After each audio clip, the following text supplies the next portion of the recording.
BA part second के राजनीति विज्ञान के विद्यार्थियों का स्वागत है। आज का हमारा टॉपिक है ब्रिटिश प्रधानमंत्री।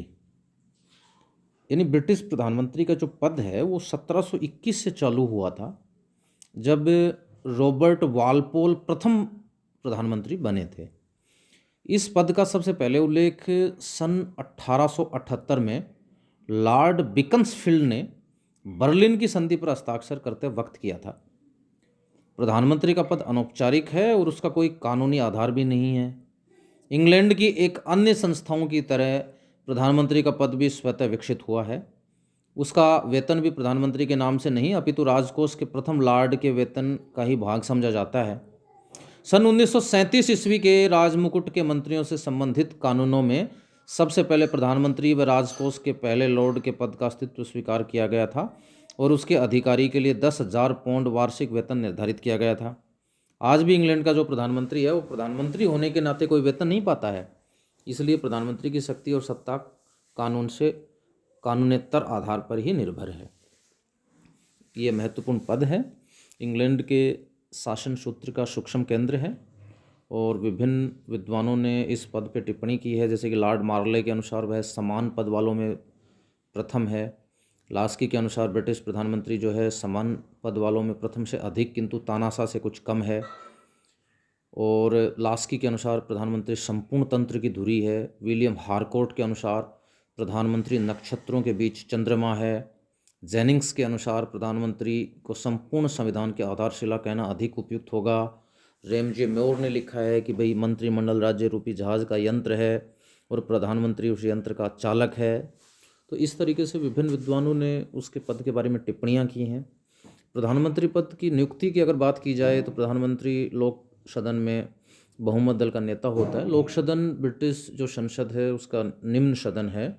वस्तु स्थिति यह है कि नवनिर्वाचन के पश्चात लोक सदन में जिस भी दल को बहुमत मिलता है उस दल के नेता को सम्राट प्रधानमंत्री बनने के लिए इनवाइट करता है। केवल कुछ अपवाद स्वरूप स्थितियों में राजा अपने स्वविवेक का प्रयोग कर सकता है। ऐसी स्थितियां तब उत्पन्न होती हैं जब लोक सदन में किसी भी दल का स्पष्ट बहुमत नहीं हो। सन 1916 तथा 1931 में ऐसा हुआ था। दोनों समय जो है साझा सरकारें बनी थी और राजा को सविवेक से निर्णय लेना पड़ा था।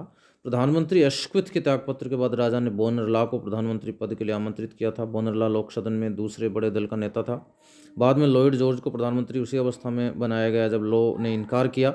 सन 1931 में इस प्रकार से जो है राजा ने अल्पमत दल के नेता मैकडोनल्ड को प्रधानमंत्री बनाया और सदन में उसे बहुमत दिलाने के लिए राजा ने भी प्रयास किए।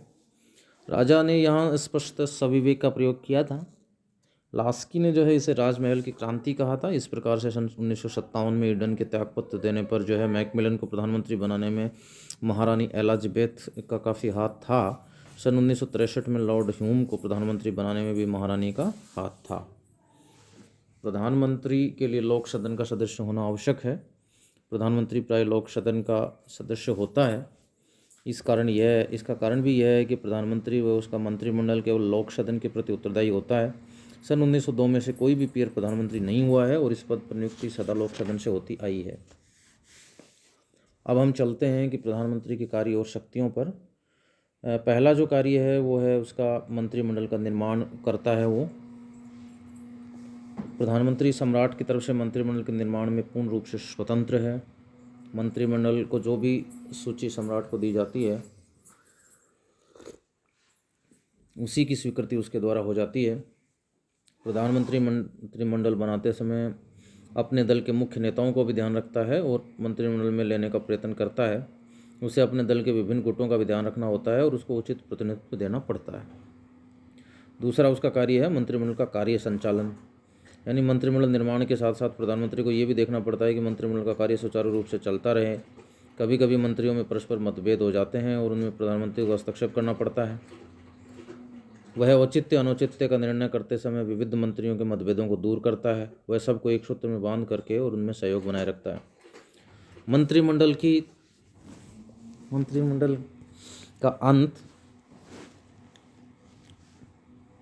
मंत्रियों के मंत्रित्व की समाप्ति तथा मंत्रिमंडल के भंग करने के विषय में प्रधानमंत्री की इच्छा का वस्तुतः महत्व जो है वो पर्याप्त है। यदि प्रधानमंत्री किसी अन्य मंत्री के बीच में कोई मतभेद होता है तो ऐसी दशा में प्रधानमंत्री उस मंत्री को मंत्रिमंडल छोड़ने के लिए बाध्य कर सकता है।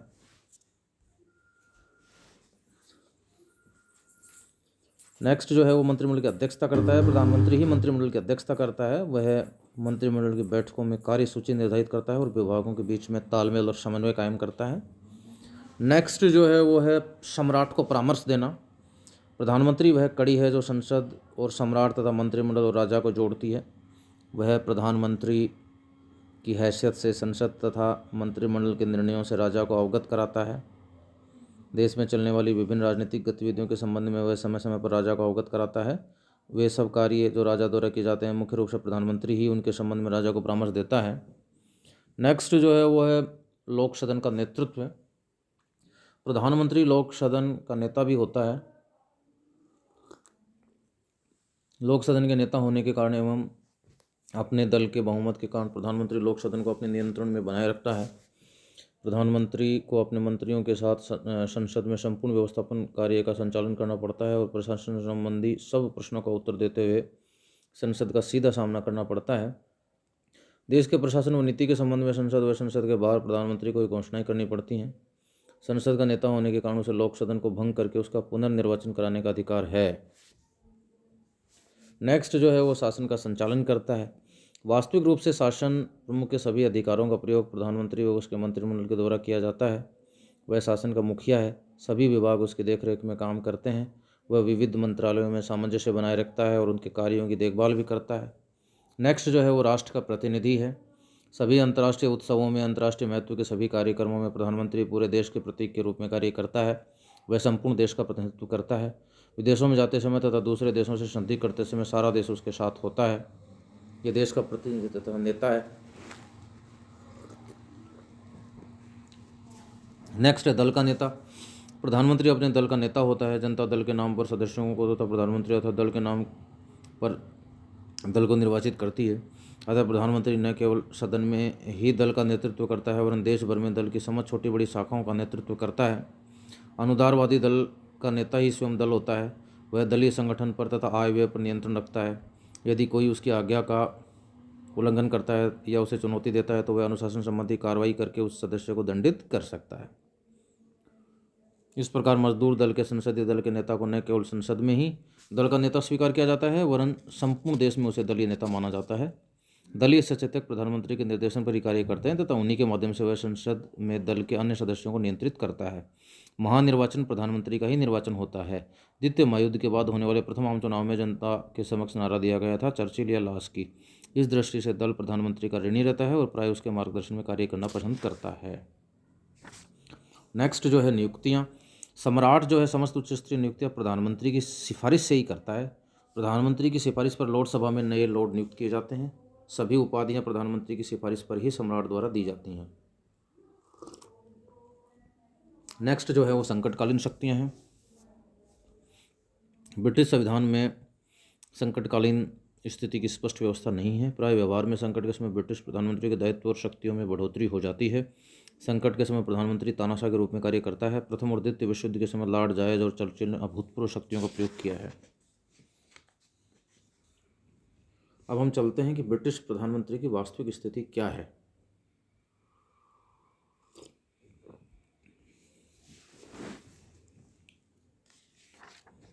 देखिए, लॉर्ड मोरले का कथन है कि मंत्रिमंडलीय शासन प्रणाली इतनी लचीली होती है कि राष्ट्रीय आपातकालों में प्रधानमंत्री प्राय तानाशाह बन जाता है।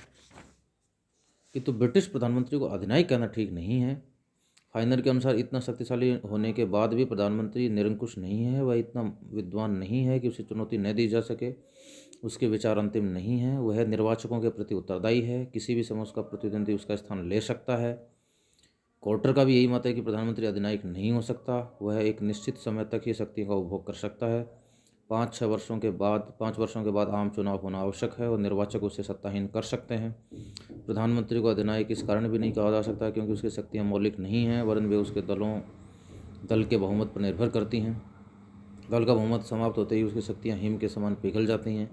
इंग्लैंड की जनता में व्यक्ति पूजा की भावना केवल सम्राट के प्रति है, प्रधानमंत्री के प्रति नहीं है। उसे जो है सदैव संविधान के नियमों और प्रथाओं का सम्मान करना पड़ता है, अतः प्रधानमंत्री को अधिनायक नहीं कहा जा सकता। कुल मिलाकर के अगर उसकी वास्तविक स्थिति की बात करें तो हर्बर्ट मॉरिसन के मतानुसार प्रधानमंत्री को समान पद वालों में प्रथम कहा जाना उसकी स्थिति को कम समझना है, और उसका कथन है कि शासन प्रमुख के रूप में प्रधानमंत्री समान पद वालों में प्रथम है, पर प्रधानमंत्री की स्थिति का यह मूल्यांकन वास्तविकता से कहीं कम है। समकक्षों में प्रथम उसकी सही स्थिति का वर्णन नहीं कर पाता। हारकोर्ट का कथन है कि नक्षत्रों के बीच चंद्रमा प्रधानमंत्री की स्थिति का ठीक वर्णन करता है। ब्रिटिश राज व्यवस्था में उसकी स्थिति अत्यंत महत्वपूर्ण और शक्तिशाली है, वह शासन की धुरी है।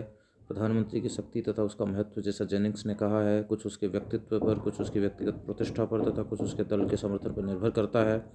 उसका पद आवश्यक रूप से वही बनता है जो उसका अधिकारी उसे बनाना चाहते हैं। Robert Peel, Gladstone, Disraeli, Lloyd George तथा चर्चिल जैसे प्रधानमंत्री अधिक शक्तिशाली थे, किंतु इसके विपरीत बाल्डविन, एटली, विल्सन जैसे प्रधानमंत्री दुर्बल थे। इसलिए कोई प्रधानमंत्री अपने मंत्रिमंडल पर छा जाए अथवा वह अपने सहयोगी मंत्रियों से दब जाए, यह प्रधानमंत्री के व्यक्तित्व पर निर्भर करता है। धन्यवाद।